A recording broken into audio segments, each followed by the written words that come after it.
So we're here talking to Terry, he's the chairman of Business for Youth, and he's just showing us some of the great work they're doing with the Sunflower Project. And we've got a few questions just to run through with you as well, if you're happy with that, Terry. So, that's fine, thank you. For the people who might not know much about what you're doing, if you could just give a little explanation of how you've been helping children in the community with the lunches. Well, currently we're doing around about 580 packed lunches, taking them out to houses, children, families, delivered to the families in our town that need to have a packed lunch provided. So that's what we're doing on a daily basis, every weekday, not at weekends. Yeah. And what was it that made you decide to do this? Was there just a need for it, or? When the COVID situation began to arise, when it came on the scene, we could see there was a reason for this that this was needed, because the schools were closing, and there was obviously going to be children that needed lunches, and not just the children that are on free meals at school. I mean, there's been many reasons for the requirements or developed needs since this situation's been on, where people on low incomes that aren't registered as poor but are on low incomes, people that have lost their jobs. There's many reasons why a packed lunch would help each day. Yeah, and by some of the reports that we've had coming back, a lot of people are very grateful. Yeah. Well, I've seen there's been a lot of support, like loads of children doing drawings and things like that for you and posting them on your page. It's wonderful. It's created a lovely community atmosphere. Yeah. And the children are very grateful, and they stand and wave, and they can't wait for whoever the driver might be to come up the path, and they're waving at the window. So it just creates a little bit of interest in their day, just for that moment. Yeah. Well, as you said, you've been making 580 lunches a day. How have you been managing to do that and get them all ready each day? Well, how we've been doing it is with this wonderful team that's behind me here. If you look, hi up guys. There's Rachel, there's Katie in the background that's hiding behind the pallets, Andy on the right here, and our master chef in the kitchen there, Leon. You can see the setup here. It's ready to go for Monday. Bags are prepared, getting ready ahead. Leon's in the kitchen scrubbing at the moment, washing. There's Leon. Leon is our master chef. When we do the likes of baked potatoes and pizzas, it's all done from that kitchen with Leon. Wow. So, fantastic innovation in these in the kitchen. So, that's fantastic. So if someone this is a setup, just walking around a little bit further. Sorry. No. Here we go. This is where the action takes place. Yeah. All bagging, putting the bags together, ready in advance for Monday. So is that what we do? You prep a day ahead so that you can always ready it? We prep a day ahead, but on the sandwiches go in on the day, fresh on the day. We're in here from 5:30 in the morning. So there's some prepared the day before in the fridge. Everything goes out cold within 24 hours. Once that they come out of the fridge, they hit in the houses within 3 hours. So we've got a really good turnaround, really well organised. Yeah, it's very impressive getting around that many houses every day. I don't know if I could ever manage to organise it like that. We have three drivers per day. So 2 people come in. Our driving situation's there. All the bags get put onto the tables.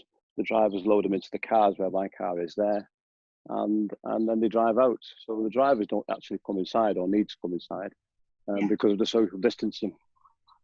That's good. So if someone was wanting to help and get involved, what would they be able to do to help you along with this? To be fair, we have the team that's set now. We've got lots and lots of people that have volunteered to help us. But for obvious reasons, with the social distancing, we keep it as small as possible. Yeah. And the smaller the team, the better, because then we're not mixing and getting close to each other. So we just keep it as we are now, where 3 of us come in at 5:30 in the morning, and then there's 4 of us from 9 o'clock in the morning, and then 2 drivers come along with myself, and we have 3 drivers driving out of the day. Okay. So all children end up with a lunch on the door, generally before 12 o'clock. That's really good. So whenever they're hungry, they're able to have the lunch. Yeah. So I know this is one of the projects you're doing with Business for Youth, but is there anything else you have planned or currently doing as well? We had a like everybody else, we had a massive list. Yeah. We had a big calendar that you know, for the year it was filled with craft clubs and big walks and family walks. We had an environmental club coming up soon, but obviously everything's on hold. And you know, it's sad when you do look at the calendar and think of all the things that we're missing.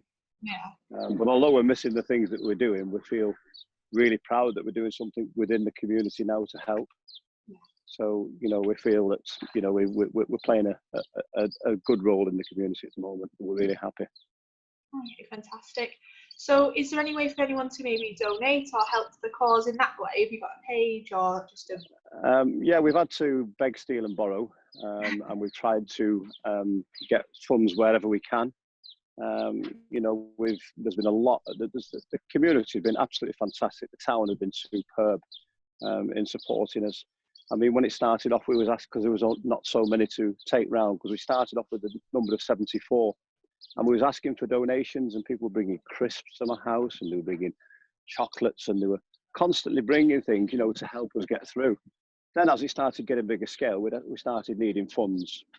Funds were created by setting up a page, which is also on our Facebook page at the moment. It says Dave's Fundraiser on it.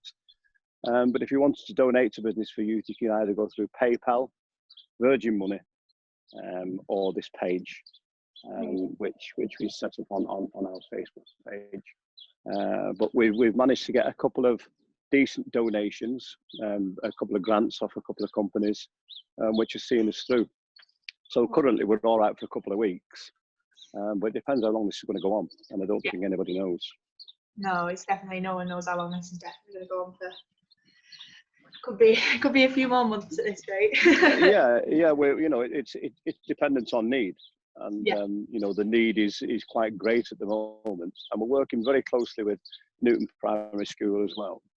And you know, we've got a good relationship with I think everybody in town. It's going really well. Yeah, it does definitely look that way. I can see there's a lot of support behind from the community. So if there's anything else you would like us to add, we can definitely let everyone know, but I'm sure we'll definitely put the links below so everyone else can donate as well and get as much support as we can behind yourself and Business for Youth. The only thing I would like to add, I think, is the thanks to the people in the town who have supported and give such lovely, wonderful comments to the team. And, you know, the likes of Johnny Vegas coming down and visiting us on a couple of occasions, and Lee Breers was here yesterday. So, you know, that lifts the spirit of the team, because it's hard work. You know, there's 6 weeks. This is the end of our 6th week. And, you know, it's hard to be doing so many hours. We're doing 9-10 hours a day and on top of each other all the time. So tempers may get frayed slightly. but as a team, we're a really, really good atmosphere. But my thanks goes out certainly to the town, to the way they've supported us and the way they've been behind us. The gratitude we've received has been absolutely phenomenal. Johnny Vegas again for backing us up with the Eccleston Arms, Steve Prescott Foundation, and Lee Breers, who says he's going to drive for us next week and deliver. Oh, wow. So that should be interesting for the rugby fans. Yes. So, yeah. That's amazing. But we've got 1 or 2 things planned for VE Day as well. So we've got a couple of surprises for VE Day, which is next Friday. So we're really excited about that. We've done lots of things throughout this 6 weeks. You know, that we've created little competitions for the children. We've put extra things in the bags, like today was Sweet Day, Sweet Treat Friday it was today. Last week was Chocolate Friday. Oh. Just little things that get them, you know, there's a lot of doom and gloom for them at the moment, especially when they're sat at home doing nothing. Yeah. So just to get that little bit of excitement is better than none at all. Of course, yeah. Well, can make the day a lot brighter, just getting something small like that. It's just nice. Yeah. Well, that's amazing. Well, thank you so much for having the chat with us, and hopefully we can help generate more support. I think I've forgot my biggest thanks. Yeah. My biggest thanks is to this team behind. Yeah. They were absolutely phenomenal to stay together for 6 weeks and do what they're doing. And the drivers also have been absolutely fantastic. I'm so proud of the achievements of these guys. and the way they have worked so hard and still working so hard. A massive They level of can't see an end in sight. I can't see an end in sight, but you know, they're here till the end. And I didn't think you could ever knit a team together like this, is what we've done in such a short time. They've been fantastic, and everybody's been here from day one. Yeah, it's a massive level of dedication. I don't think anyone could. It is. It is. It is.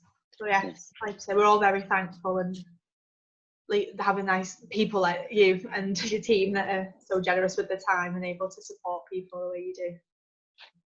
All right. But thank you so much for talking to me, and hopefully... Yeah, thank you for having the little interview, which I'm not certainly not used to, but I think I got more relaxed as it went along. I felt happy as it went along. Oh, this is my first one too, so don't worry. You've done a good job from your side. Oh, thank you very much. Well, I'll let you get back to it, and then hopefully I'll speak to you soon for some catch up and an update. Thanks a lot, Hannah. Speak to you soon. Bye bye. See you later. Bye bye.